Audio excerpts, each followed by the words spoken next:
And join Michael, who just chipped in from Healdsburg, picked up a copy of the book. Hope you will enjoy it, Michael. KPFA.org, 1-800-439-5732. It is just past 8 o'clock in the morning here at KPFA. If you're tuned in for a Rude Awakening with Sabrina Jacobs, she will be back in this time slot next week. My name is Brian Edwards-Teeker, and I'm going to be carrying you into the next hour to bring you another big picture interview we did, this time shifting from the topic of hierarchy and history to the topic of economics and the money system. We're going to be speaking to J.W. Mason about his new book with Arjun Jayadav, Against Money. That is coming up next after the news. I'm Max Pringle with these headlines. The head of the UN Health Agency says the Ebola outbreak in Congo is spreading rapidly and poses a very high risk at the national level. World Health Organization Director General Tedros Adhanom Ghebreyesus announced that the WHO has revised its assessment of the risk within Congo from high to very high. The risk remains high for regional spread and low at global levels. He noted that 82 cases have been confirmed in the DRC, with 7 confirmed deaths. There are almost 750 suspected cases and 177 suspected deaths. The situation in neighboring Uganda, he said, is stable. Texas Attorney General Ken Paxton is touting President Trump's endorsement as he heads into the final days of his Republican primary runoff against Senator John Cornyn. Paxton also criticized Democratic nominee James Tallarico, whom the winner of Tuesday's election will face in November. It's a sign that Paxton is confident heading into Tuesday's runoff. The race is the latest in which Trump is encouraging voters to boot Republicans who've displeased him in favor of challengers more aligned with his views. Cornyn and his allies argue that Paxton's history, including an acquittal in an impeachment trial, will hurt the GOP in a general election. Secretary of State Marco Rubio says there's been slight progress in talks with Iran amid uncertainty about a potential deal or renewed conflict. He spoke after President Trump paused a military strike, citing ongoing negotiations. Trump has threatened to end the ceasefire if no agreement can be reached over opening the Strait of Hormuz. Stuart Smith has more. US President Donald Trump says America wants access to Iran's stockpiles of enriched uranium and is ruling out Tehran imposing tolls on the Strait of Hormuz.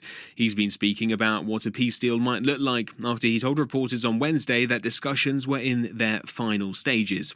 He made his latest comments in the Oval Office. We want it open. We want it free. We don't want tolls. It's international. It's an international waterway. They're not charging tolls because this is the nuclearization of a country that some people would say is somewhat crazy, and we cannot let Iran have a nuclear weapon. That's all it is. We can't let it. The president reiterated the US's red line. I can think of nothing that's more important than the fact that we cannot let Iran have a nuclear weapon. From Feature Story News in London, I'm Stuart Smith. The Taiwanese government says it hasn't been notified of any pause in a planned $14 billion U.S. arms sale to the self-governing island. The acting U.S. Navy Secretary Hung Kao told a U.S. Senate committee in Washington today that some foreign military sales were being delayed to ensure the U.S. military has enough munitions for the Iran war. Kao's comment came days after President Trump raised doubts about continuing arms sales to Taiwan. Kao said that the sales would resume when the administration considers it appropriate. A Taiwanese official said today that Taiwanese authorities have seen the reports. Quote, but currently there is no information regarding any adjustments the U.S. will make to the arms sales. Senate Republicans abruptly left Washington on Thursday without voting on a roughly $70 billion bill to fund immigration enforcement agencies. The lawmakers were frustrated with the White House and at an impasse over whether to try to block a new $1.8 billion settlement fund to compensate Trump allies who believe they've been politically persecuted. North Carolina Republican Senator Tom Tillis blasted the payout. Look, under what circumstances would it ever make sense to provide restitution for people who were either pled guilty or were found guilty in a court of law? This is just stupid on stilts. Republicans had already abandoned part of the bill that provided $1 billion in security money for the White House complex and President Trump's ballroom amid backlash from members of their own party. But the settlement announced by the Justice Department this week prompted even more questions, spurring a push to limit the taxpayer dollars that some feared could go to Trump supporters who harmed law enforcement officers in the January 6th attack on the Capitol. Republican leaders announced that they would not vote on the immigration enforcement measure until they returned from a Memorial Day recess the week of June 1st, which was Trump's self-imposed deadline for them to pass it. British police appealed for witnesses today as they sought to broaden their investigation into potential offenses by the former Prince Andrew, including sexual misconduct. Thames Valley Police issued the statement as it updated reporters on its investigation into allegations of misconduct in public office by the former prince, now known as Andrew Mountbatten Windsor. The force covers the area west of London where Windsor lived for many years. Mountbatten Windsor was arrested in February and held for hours as police questioned him about the allegations linked to his friendship with the late convicted sex offender Jeffrey Epstein. The arrest was an extraordinary move in a country where authorities once sought to shield the royal family from embarrassment. Mountbatten Windsor has denied any wrongdoing. Governor Gavin Newsom has signed an executive order directing state agencies to prepare workers and businesses for potential disruptions caused by artificial intelligence. Newsom's office described the initiative as a first-in-the-nation approach. The order calls on state agencies to develop new policies, gather data, and identify early warning signs of workforce changes. The executive order also directs the state to explore job training programs, support for displaced workers, and ways for workers to share in productivity boosts from AI. It calls for the Employment Development Department to launch a dashboard showing AI's impact across various sectors. Partly sunny today in the San Francisco Bay Area, highs in the 70s, lows tonight in the 50s. In the Central Valley, sunny today, highs in the 90s, lows tonight in the 60s. Those are the headlines. I'm Max Pringle on KPFA. It is 8:08 in the morning. If you're tuned in for a Rude Awakening with Sabrina Jacobs, she will be back in this time slot next week. My name is Brian Edwards-Teekert from Upfront, the 7 a.m. show here on KPFA. And it's my job to use the morning to help KPFA to the finish line in the fund drive that ends in 10 hours and 52 minutes. As things stand, we are just over $131,000 short of our goal, which is terrifying. Last hour, I'm pleased to report we were facing a challenge of $5,500 and we raised a total of $7,099. You all are amazing. Among the people who got in touch with us was James in Capitola, who has offered a unusual challenge. He's willing to give KPFA $500, which is a very large gift for us, if someone else will give $500 in one fell swoop to match him. So it'll take 500 to claim James's 500. We will have 1,000 on the spot for KPFA. The best place to donate is kpfa.org. The phone number is 1-800-439-5732. I will leave that $500 on the spot challenge out there as we move on with this hour's interview. You're listening to Upfront. I'm Brian Edwards-Teekert. A lot of writing about economics takes for granted that money is kind of a neutral economic phenomenon, a reflection of the commerce and goods and services that take place in the real economy. But these assumptions kind of fall apart under scrutiny. Our next guest argues that money can determine a lot of things that happen in the real economy rather than reflect them, and that that can be a very bad thing. I'm very pleased to welcome back to the program economist J.W. Mason, this time to talk high theory instead of current events. His new book with Arjun Jayadev is Against Money. Welcome. Thanks for having me. We should probably start with what you are arguing against. What does the textbook in an Econ 101 class tell students money is? Well, there's a very old idea in economics that money is neutral. Money is just a way of measuring or recording things, but it doesn't really matter in terms of what actually happened. So if you go all the way back to the beginning of economics and you see David Hume writing in the 18th century, he says, money is just a record. It's just a measure. It can have no effect, good or bad, if its quantity changes. So, you find this throughout the history of economics. People say, oh, well, trying to change, the world by changing what's going on with money is like trying to lose weight by, measuring your changing your the size of the ruler you're measuring yourself with, or change your height by measuring yourself differently. It's just a measurement. If you look at people from, today, people on the Federal Reserve Board, they'll say the same thing. Oh, money can't actually change how much we can produce in our economy. It can't change the distribution of income. It really can't do anything except affect prices in the form of inflation. So that's the only thing that we should think about at the Fed. This very old idea that there's a real economy out there. We've got so much stuff. We've got so much technology. We've got so many people who can work. And changing anything that happens with the monetary or financial system really can't affect that. Which is kind of weird because we don't have like a finite amount of stuff, right? In some respects, the question of economic policy is how you increase the amount of stuff.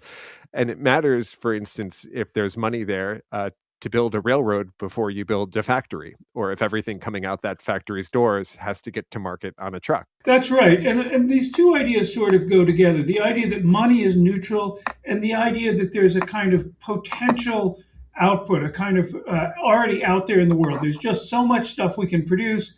And the only way to get more of one thing is to give up some of something else. It's sort of, those ideas go together, because if you think, well, actually, we don't know how much we can produce. We actually don't know how productive a factory is going to be until we build it and start operating it.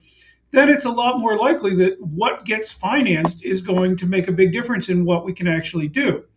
But, the vision you get in the textbook is that we already know everything that we can produce. We already know exactly what technology we have. We already know exactly how much, if you put a certain amount of capital, a certain amount of labor into doing something, we know what you'll get out the other side. And if you think that way, then, it doesn't really make a difference what's being financed, because the most profitable things will get done, whatever the financing arrangements. But again, in a world where you really don't know what is possible until you do it, in a world where the trying to produce something actually transforms the world in kind of far-reaching ways sometimes, then again, money can be much more important. What does that change for you in terms of how you think about policies that impact the real economy and the money system? Right. That's always the question. Who cares? Why does it matter? So, I think the funny thing is that on some level, if you say money matters, finance matters, people are going to say, well, of course, obviously it matters. Who thought otherwise? Well, economists think otherwise. Your economics textbook thinks otherwise. But more importantly, a lot of the actual things we do in the world, a lot of policy choices we make, a lot of public debates are based on this implicit assumption that money is neutral and the real economy is kind of already there. So let me give you what I think is a rather important example, which is climate policy.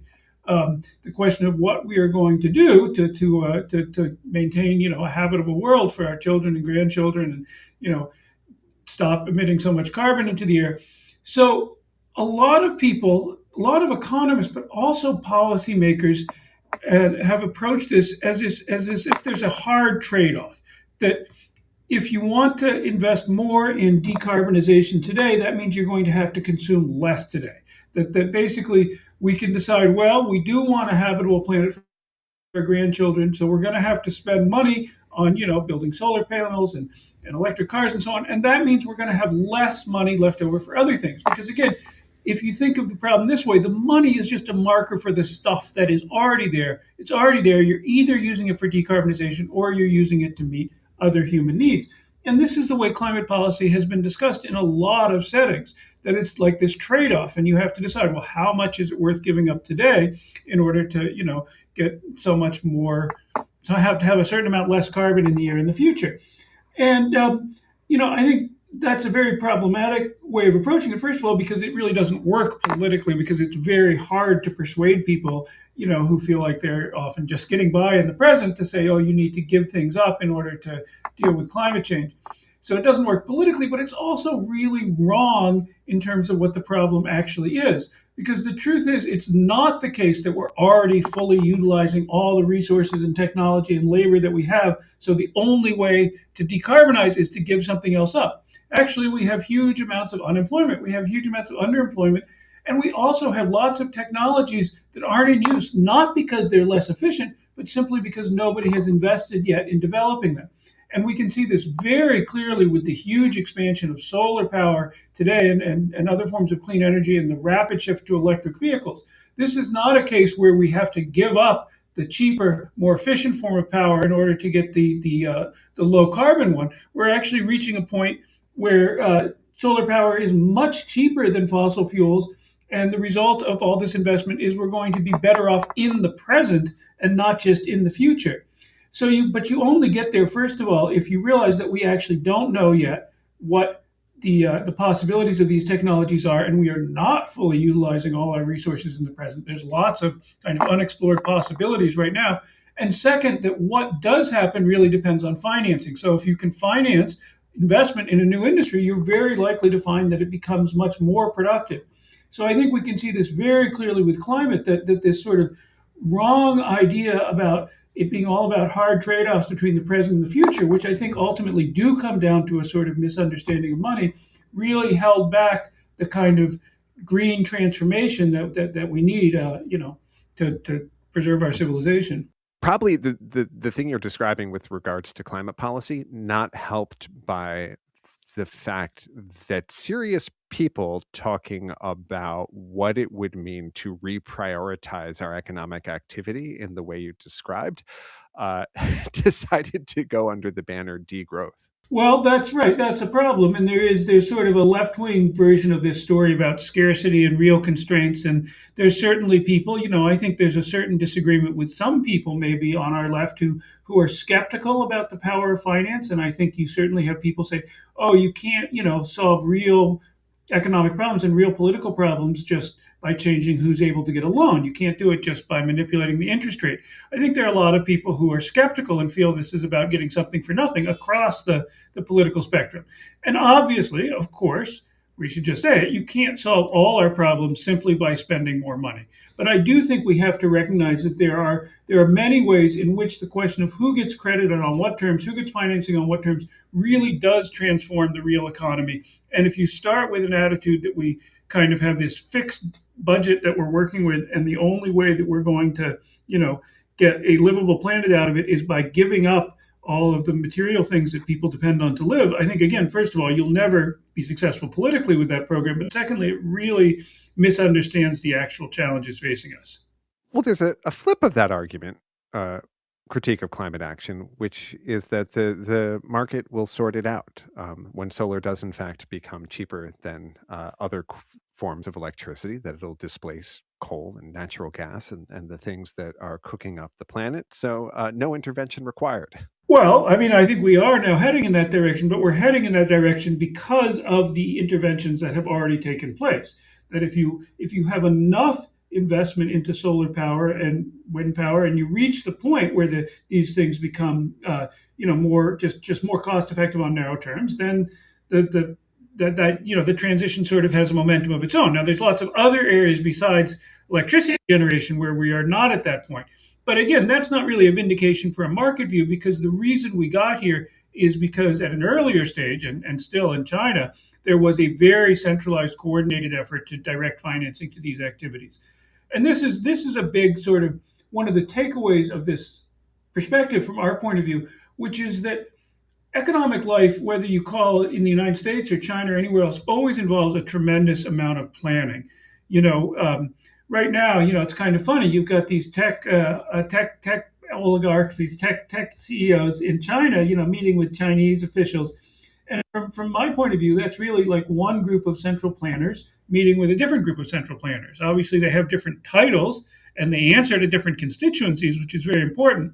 But they're both making conscious, planned, deliberate decisions about what kind of activities, society's resources should go to. What do we want to build up and explore more, and what possibilities are we going to foreclose? It's people making those decisions in both cases. It's not a market. You're saying big firms, Apple, Nvidia, Tesla, they are doing what we would call central planning if it were carried out by state bureaucrats. Only it's happening within the confines of a firm rather than at the behest of a government.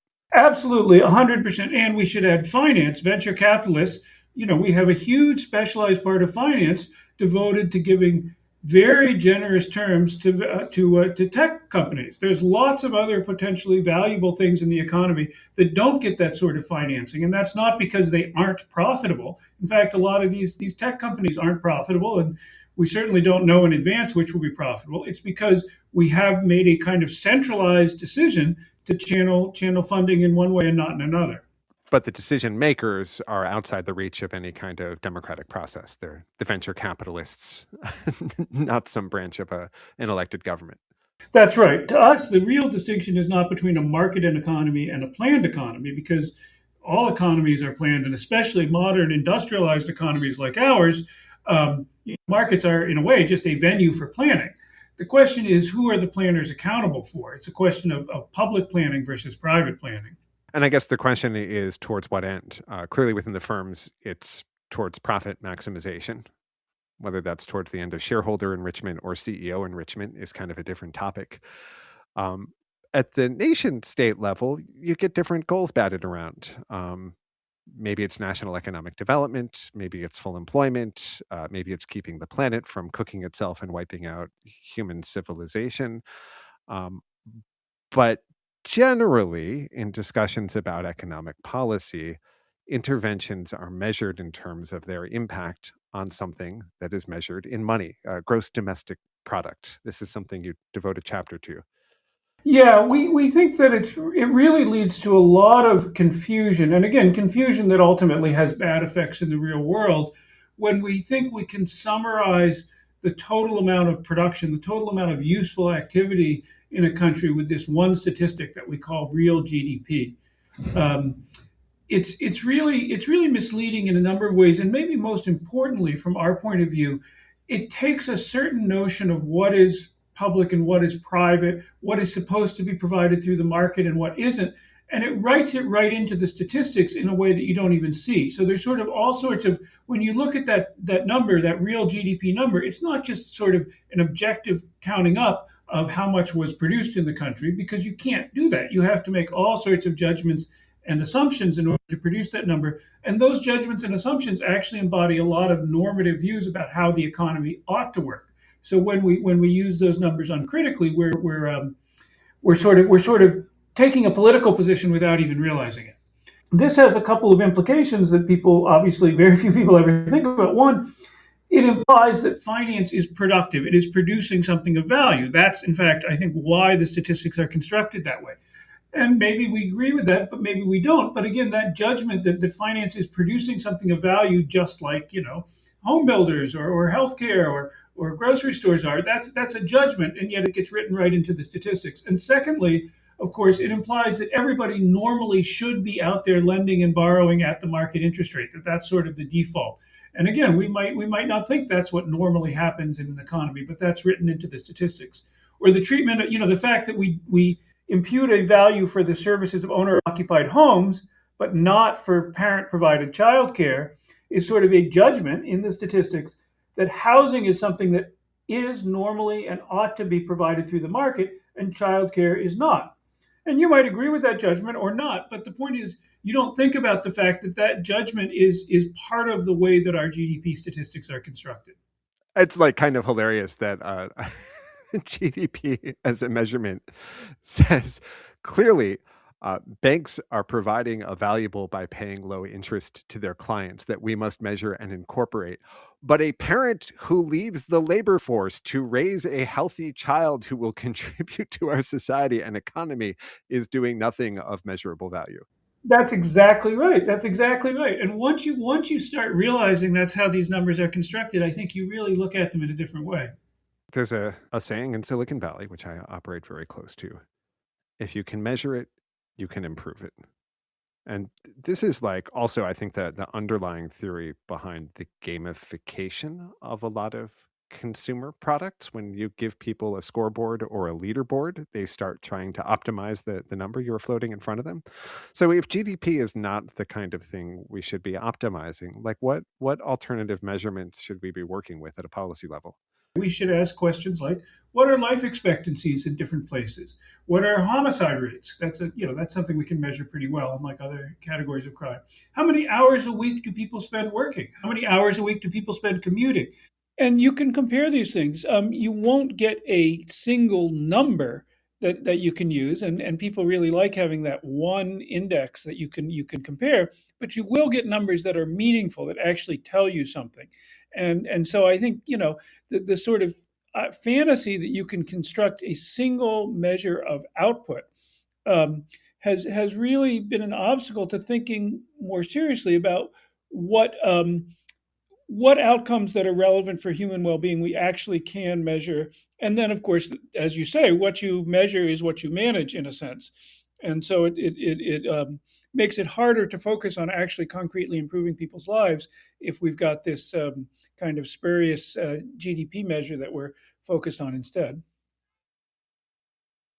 I'm going to jump in here with a quick fundraising update on this final morning of fundraising at KPFA. First of all, thank you to Jeffrey in Berkeley. He took up James on the offer to double a $500 contribution, a single $500 contribution. The two of them together have just made it $1,000 towards KPFA's goal. Woohoo! Second, we have received a similarly perplexing challenge from Julian in Pescadero, who is offering to double $600 if we can raise enough to match it in 5 minutes. That means this will be my one and only chance to ask for your contribution towards that challenge fund, because we're about to dive back into the interview. The best place to donate is kpfa.org, but every single phone line coming into the building is free right now at 1-800-439-5732. The offer is Julian will double 600 if we can match it in 5 minutes, which is roughly the pace we need to be raising money at on this final day of fundraising if we're going to close our $130,000 gap over the next 10 hours. So we're going to start the clock on that $600 very speedy challenge right now. We're speaking to J.W. Mason, Associate Professor of Economics at John Jay College of the City University of New York and a Senior Fellow at the Groundwork Collaborative, about his new book, co-authored with Arjun Jayadev, Against Money. This is our featured thank you gift this hour. It is just out in hardcover, about 340 pages, written for a lay audience, not other economists. And for me, it kind of, blew up one implicit assumption about how the economy works after another. It has chapters attacking the idea of money as just a neutral means of accounting, making the case that the money system and what we choose to use money to measure plays this massive role in coordinating and directing real economic activity in the material economy. They've got 2 chapters on the history of money, a history of debt and its politics and its treatment across places and times, and of capital, which is like an updated Cliff Notes version of Karl Marx. They've got a chapter on interest, what's wrong with the conventional economics view that this is simply a mechanism for assigning a value to time. In practice, they point out, interest rates are much less about when than about who our system deems worthy of having access to money, which is why our oligarchs can borrow against their investments for virtually nothing and spend money without triggering taxes that the rest of us would have to pay if we got money through a paycheck. Other chapters go into the ways that fetishizing money as an end all be all measurement can undermine our basic humanity. You just heard J.W. Mason going into GDP, our principal measure of economic activity. He gets into what it doesn't measure, like unwaged labor around the house, cooking and cleaning and raising children. And also what it does measure, even though no money changes hands, like the imputed value delivered when banks pay lower interest rates to depositors than the rate at which the banks borrow money from the Federal Reserve. In the minds of the people who constructed GDP, the only way to explain this is the banks must be doing something valuable. Amazing. We have 2.5 minutes left on that $600 speed challenge. I am almost out of time to pitch, because we're about to dive back into the interview. We haven't clocked a single donation towards it yet. I haven't seen a single caller hop onto the line. If you would like a copy of the book, it's $15 a month or $150 all at once. 4 people donating for the book would turn that $600 into 12. Because this is a super compressed speed challenge, we're now at under 2 minutes to bring that money in. This is it. It's the final day of fundraising, the final 10 hours of fundraising. It is a now or never moment. kpfa.org. 1-800-439-5732. If there is any other thank you gift that has caught your attention over the course of the past 2.5 weeks of fundraising, you can find it laid out menu style at kpfa.org, or just make as big a donation as you can manage and say, the thank you gift is KPFA. About 80 seconds left to start the process of donating to count it towards that $600 speed challenge. Again, we were only given 5 minutes to match it on our final day of fundraising. kpfa.org, 1-800-439-5732. That is 1-800-HEY-KPFA. All right, there is a caller. I'm going to take a leap of faith and hope that other people are donating through our website, and that collectively those donations will sum up to $600, which is what we need to double that speed challenge. kpfa.org, 1-800-439-5732, as we go back to our interview with J.W. Mason.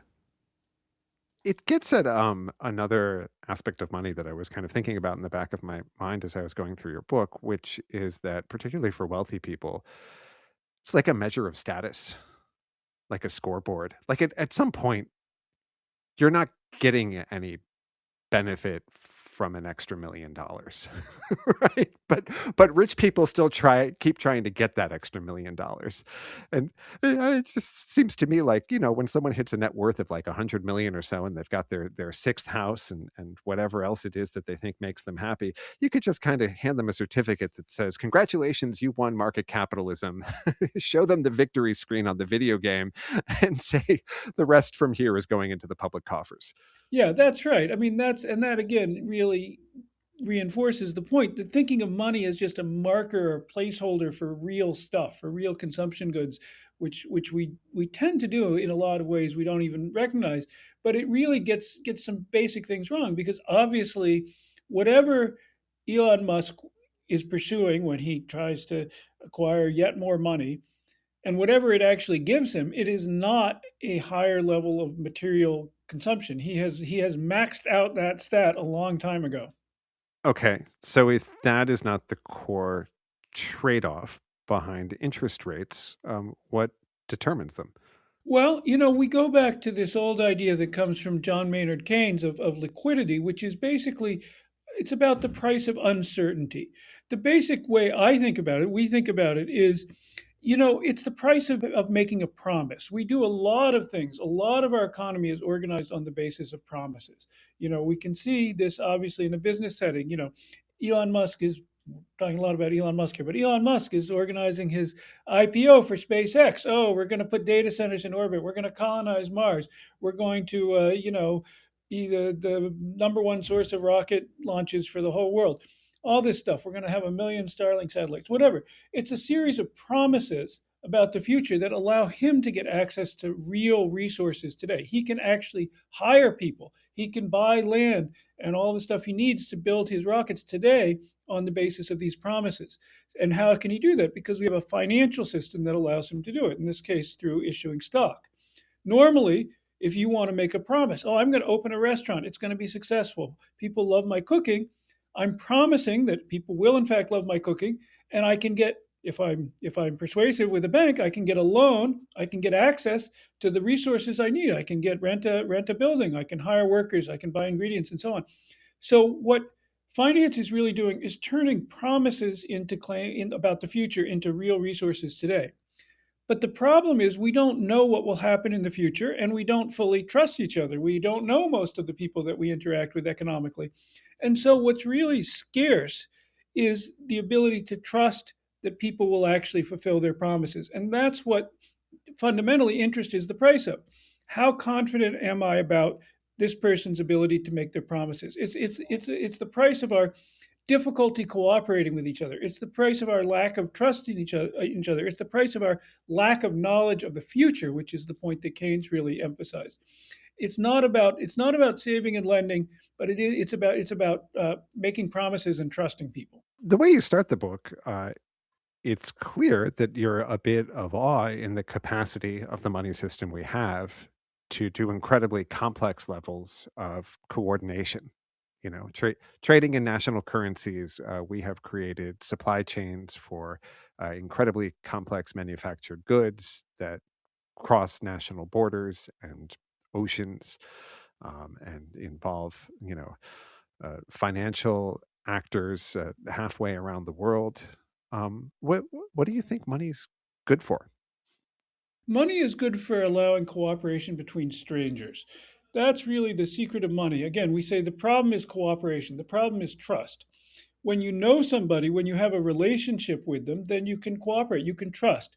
So, if you go out, just another example, you go out, as people do, you go out drinking at a bar and you say, oh, I'll buy this round, you get the next round. You do that with your friends, and it's fine because you trust them. Everybody's going to do their part. In fact, a lot of people would say it's better to do it that way than to have everybody pay their own way.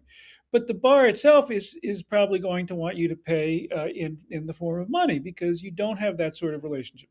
Unless, of course, you're a regular and you do have that relationship, and then you can also carry out that relationship on the basis of trust. Surely the money system can't become completely untethered from the real economy of, goods and services. Like, we can't just write enough money into existence to give everyone infinite wealth because the amount of wealth between all of them can't be greater than like what there is on the planet. That's right. In fact, it's funny. There are very old debates about this. The sort of famous exchange between Karl Marx and the French socialist Proudhon was in some ways actually about this. Proudhon and a lot of other sort of these socialists of the time really said, well, the heart of the capitalist power over workers is that they have a monopoly of money. And if we just allow sort of free creation of money, then that will break the power of the capitalists and we can have a democratic society. And Marx said, well, the only reason money is meaningful, the only reason it does anything is because it's scarce. If everybody could easily access money, it wouldn't be worth anything. The only reason you can start a business using money is because your workers cannot start a business using money and have to work for you. If everybody could do it, then nobody could do it. So it's a very old idea, but this idea of fully democratizing money actually is inconsistent with what money is. And I think the challenge in thinking about this stuff is to try to avoid both of the extremes, because there's the one extreme that says, oh, we can make this perfectly elastic, perfectly democratic, and then it becomes meaningless. But on the other extreme is the idea, oh, it has to be perfectly rigid, it has to be, completely linked to some objective underlying fact, which of course was one of the original appeals of Bitcoin. There's just a fixed amount of Bitcoin and that's all there is. And the truth is, for money to do what it does, and it really does do a lot, it has to be somewhere in the middle ground. It has to be scarce enough that it actually gives you command over real resources. It has to be scarce enough that people will follow your orders because you have money and they don't. That's fundamentally what money is. And I think we really, my friend Doug Henwood likes to quote a line from Antonio Negri: "Money has one face, the face of the boss." And I think there's an important truth to that. What money is fundamentally is a way of giving people commands, and the only reason it does that is because you have it and they don't. But on the other hand, the reason it can be creative, the reason it can allow new forms of cooperation is that sometimes you can get money for nothing. Sometimes you can get money for promises and hopes and dreams. Sometimes you can say, "I'm going to start a colony on Mars. Here, give me $1.5 trillion," and sometimes people will say yes. Now, again, I'm not a fan of that particular guy or that particular project, but I do think we have to recognize that his ability to do that is not just swindling. It is actually the way that we have a system that has transformed our material lives in all sorts of ways. Is the fact that somebody can say, "I'm going to do something that's never been done. I'm going to build something that doesn't exist. There's no market for it. Nobody's paid for it yet, but I think they will. And I want a claim on other people's labor and on society's resources to go out and do it." And sometimes the answer is yes.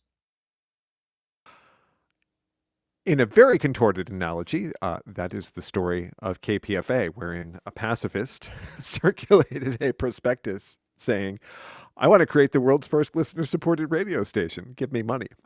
Only the people who gave him money did not have any claim on future profits.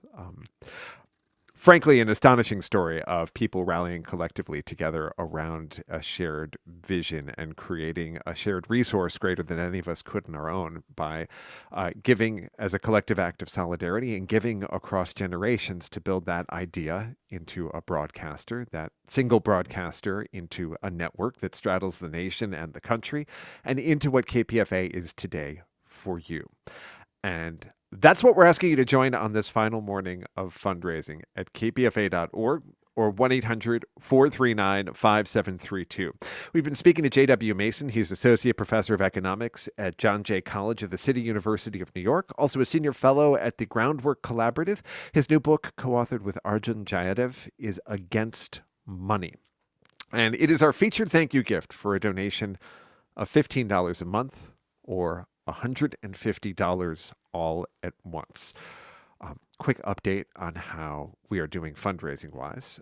Thank you to people who chipped in anonymously from Morgan Hill and Oakland, 2 people in Oakland, and Tess in San Francisco, who says, "Thanks, Brian." I believe Tess is a long time KPFA phone room volunteer. Thank you, Tess. Good to hear from you. I didn't think we could do it, but we made our $600 speed challenge. 600 in just under 5 minutes on this final morning of fundraising. And because the good work is never done, I have been handed a third speed challenge for the hour. Lisa in San Francisco is now offering to double $710. I don't know how she arrived at that amount, but what it says is $710 if we can raise enough to match her in 7 minutes. At kpfa.org, 1-800-439-5732. I'm about to dive back into the interview with J.W. Mason. I will have like 90 seconds left to fundraise when we come out of that clip. So it's now or never. It is the final day of fundraising, the final morning of fundraising. This is literally the home stretch. We only have 7 minutes to double this 710, but if we do, we have turned it into more than $1,400 for KPFA in an incredibly short period of time. We're trying to make up a massive amount of ground. We are still, as of this moment, just over $130,000 short of the goal that KPFA needs to hit by 7 p.m. tonight. So we are asking you, before you switch to holiday weekend mode, before you leave town, before you break your routine, to do something to take care of your radio station. And right now, this speed challenge is your best shot at making your money go further. 6 minutes left.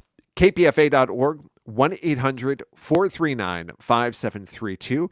I'm going to put our fate in your hands as we go back to the interview with J.W. Mason. So it strikes me that most of the institutions that allocate the supply of money operate completely outside of any system that we would describe as democratic control. The banks are outside of any democratic system. The venture capital firms, but also the arm of the government that like plays an important role in setting interest rates, the Federal Reserve, is intentionally constructed as a technocratic institution that is above democratic accountability. What would it mean to have a different regime for allocating money? I think that it really is, it's a political question, not an economic question. It's a question of how we exercise, how we collectively exercise authority over these institutions. And that's a hard problem. I mean, we have institutions that are notionally under democratic control in the federal government, and they don't necessarily answer to us either. So it's not just a problem of the Fed or the banks. It's a problem that we have not solved the problem of political democracy by any means. Uh, but I think that it's about making decisions collectively and having those decisions be visible. And I think that's a very important part. I think a big part of the problem is that a lot of the planning that takes place is disguised, it's hidden, it's not acknowledged as such. And that's a big part of what allows the private people who do it to do it with impunity, because they can say, I'm just responding to the market. These are market signals. This is profit. And, if something's profitable, then it's got to be socially useful. So that's all I need to know. And if you say no, actually, you're making a choice. This is something that you think is a good thing. And clearly, with a lot of these tech companies, they are obviously hoping to make a profit, but they also have, from my point of view, at least, very particular and weird visions of the future that they're pursuing. The whole AI thing, maybe you'll make money, but boy, do they want to replace human white collar labor kind of as an end in itself. So, or, settling Mars, I don't know, maybe you can make money. But again, these guys, they grew up reading science fiction. It's what they really deeply want to do. So you say, fine, we're all making choices, but let's make those choices collectively and make them politically accountable. And I think it's a funny moment. I think you and I have talked about this before. For a long time, people on the left have been saying, democratize the Fed. Let's politicize the Fed. Let's bring the Fed into the elected government. And now that it's sort of happening, it's not necessarily on the terms that we would have liked it to. But I still think it's a necessary step. I think even in this moment when you might say the Fed is the last institution that can resist Donald Trump in the federal government, do we really want to give that up?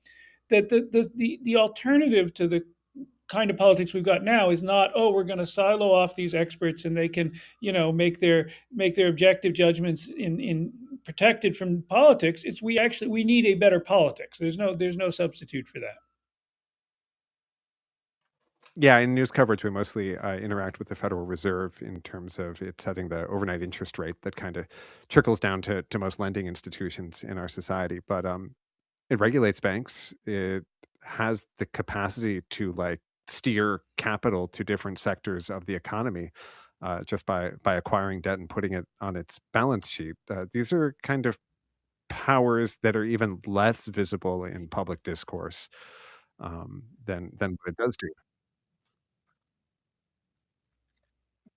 Yeah, back after 2008, a lot of us, I was doing a lot of work at the Roosevelt Institute then, and spent a lot of time arguing. Look, the Fed needs to, support lending to more parts of the economy. The Fed should really be supporting credit for state and local governments more than states. Cities going on the verge of bankruptcy. Why do we let Detroit or Puerto Rico fall into these crises when the Fed has the capacity to bail them out? And the argument was, no, the Fed can't do that. It wouldn't be legal. They don't have the authority.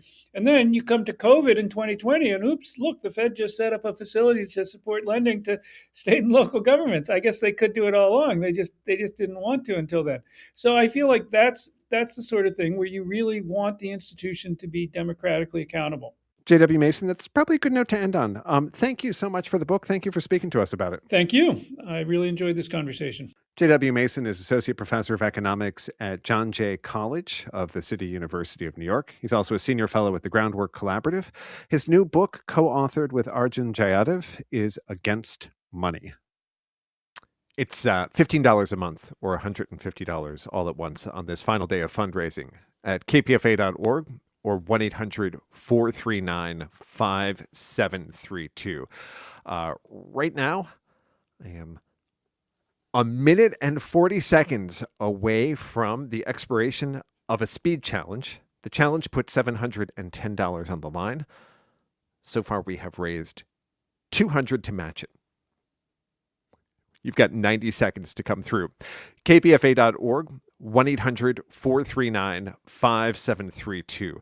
That means we have $510 to go. Every phone line is open, which is terrifying. An enormous thank you to Scott in Oakland and the anonymous person in Richmond who got us our first $200. They were doing it in hopes that enough other people would join them to get us there collectively. The person who put up this challenge didn't give us much time. The truth is, we don't have much time. We've got just 10 hours and 10 minutes left in this fund drive. We're now down to 65 seconds to raise that final $510. kpfa.org, 1-800-439-5732. The single most important thing you can do, and hopefully the most economically palatable, sign up as a KPFA sustainer. You do $15 a month. The way we do the math on sustaining donations is that we count the 12-month value of the donation towards our challenge. So you would get us $180 closer to making that $710 speed challenge. That would also be enough to pick you up a copy of the book in hardcover from J.W. Mason that we've been discussing this hour. 45 seconds left to start the process of donating. kpfa.org. The book is in the featured box. You can become a sustainer by hitting the monthly button at the top of the page or call 1-800-439-5732, 1-800-HEY-KPFA. This is it. It is the final day of fundraising. Honestly, what happens over the next 10 hours will make or break this radio station. We are facing a staggering shortfall in terms of our fundraising goals. As of a couple minutes ago, it was just over $130,000. It has now dropped to $129 and change. We have 10 hours and 9 minutes to close that gap, to get it down to something that is at least manageable. It's not a mystery why it's gotten harder to fundraise. A lot of people are paying massively more money than they're used to at the gas pump, steeling themselves for price shocks, things like groceries, really uncertain about what the future holds. And that's understandable. But what we also know, and I've been around KPFA for long enough to remember when we got through the great financial crisis together, is that in moments of crisis, the role that this radio station plays becomes more crucial than ever. Bringing critical voices to the airwaves, people who challenge economic orthodoxy, different ways of looking at the world, thinking about the one that we want to build as an alternative to the one that we have now. Having KPFA as a source of community and connection and solace at a time when developments in the world seem to be driving us apart and isolating us. And if you care about having a KPFA in this world, then we're asking you to do something, to stand up and be counted, to show your support, to show your love while we still have time. kpfa.org, 1-800-439-5732, 1-800-HEY-KPFA. All right. The problem with speed challenges, I'm learning, is that because our tally comes in on a bit of a delay, it takes a while from when you start donating to when you finish, and then even longer from when you finish to when it registers in my tally. I don't know if we've made that speed challenge, and I won't for a couple of minutes. I don't have time to wait to find out because we have 7 minutes left in this hour, and I am looking at an unprecedented fourth challenge that we've been given this hour. A collection of anonymous donors in Oakland, Kensington, and Alameda in the home stretch of our morning drive time are offering to double $1,500 if we can raise enough to match them in 7 minutes. We struggled with our first speed challenge this hour. I don't know if we have made our second speed challenge this hour. This third one is going to require us to raise money at twice the speed that our last one did. It's possible, but only if we can count on you. There's 2 callers on the line now. Join them at kpfa.org, 1-800-439-5732. J.W. Mason's book, which we've been discussing this hour, is just out in hardcover. we can give you a copy as our thank you gift to you for a donation of $15 a month or $150 all at once. It's called Against Money. It has chapters on the idea of money and what conventional economics gets wrong about it, the role that money plays actually coordinating and directing actions in the material economy. Money, as J.W. Mason framed it, gives you the power to give orders to other people, to commandeer their labor. They've got a chapter on interest, what's wrong with the conventional economics view that this is simply a mechanism for assigning a value to time. In practice, they point out interest rates are much more about who gets access to money. Other chapters go into gross domestic product, our hegemonic measure of national economic activity, and everything that it leaves out and things that it includes that on the surface of it make no sense, like the imputed value of banking services that is measured by measuring the gap between the rate that banks borrow money at and the rate at which they lend it out. It's kind of like one aha moment after another for me, from a couple of left-wing economists very determined to democratize and demystify their field of study. It's yours for a donation of $15 a month or $150 all at once at kpfa.org or 1-800-439-5732, 1-800-HEY-KPFA. We've got our first two donations that'll count towards that final $1,500 challenge. Mark in San Jose has chipped in $57. That's an interesting number. Thank you, Mark. Someone anonymous in Pinole wants to congratulate Jordan on their graduation. Thank you for that, and congratulations, Jordan. Together, they have gotten us to $207 raised, $1,293 to go, and 4 minutes left on the clock. kpfa.org. Thank you for that caller. 1-800-439-5732. This is it. This is the last time I'm going to be asking for your support in the morning. It is our last chance to make a challenge during morning drive time. This is our best shot at getting KPFA on track to closing its fundraising gap, its shortfall, to something that is manageable. I will be honest, it is virtually impossible for us to raise $130,000 over the next 10 hours. What happens in the next 10 hours, though, makes the difference between a shortfall we can manage and one that would be catastrophic. I think it's really important to have a place like KPFA. I think it is particularly important to have a place like KPFA in the midst of crisis, a war that is upending the world economy, a government that is trying to attack the very foundations of electoral democracy in this country. As we are barreling towards an election in the state of California, the largest and most powerful state in this national economy. These are all things that we count on KPFA to cover, that we count on it to cover in ways that stand in sharp contrast to the way the rest of the media address them. If you think it is important to have a KPFA in this country, in this state, in this society, in this particular moment, it is now or never. We have 2 minutes and 20 seconds left to make this late-breaking $1,500 challenge. It came in with just over 7 minutes left in the hour. So far, we have raised $207. We have someone on the phones who is in the process of donating. Whatever they are donating will get us further. Oh, there's another $180 that's just come in. That is amazing. Thank you.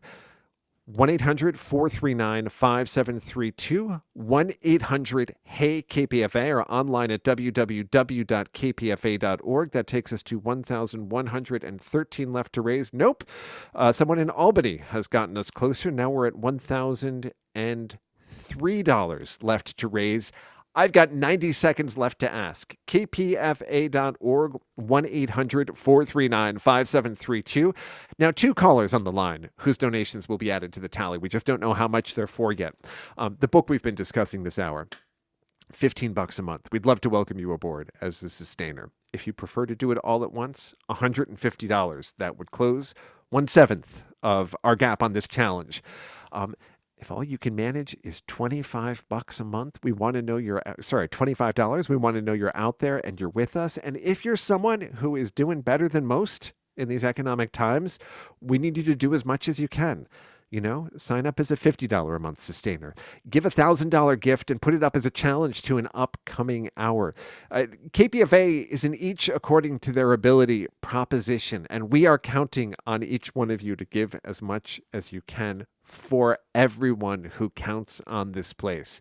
KPFA.org. Thank you for that caller. 1-800-439-5732. 1-800-HEY-KPFA. We're down to our final 30 seconds. My tally still puts us just over $1,000 away from making that challenge.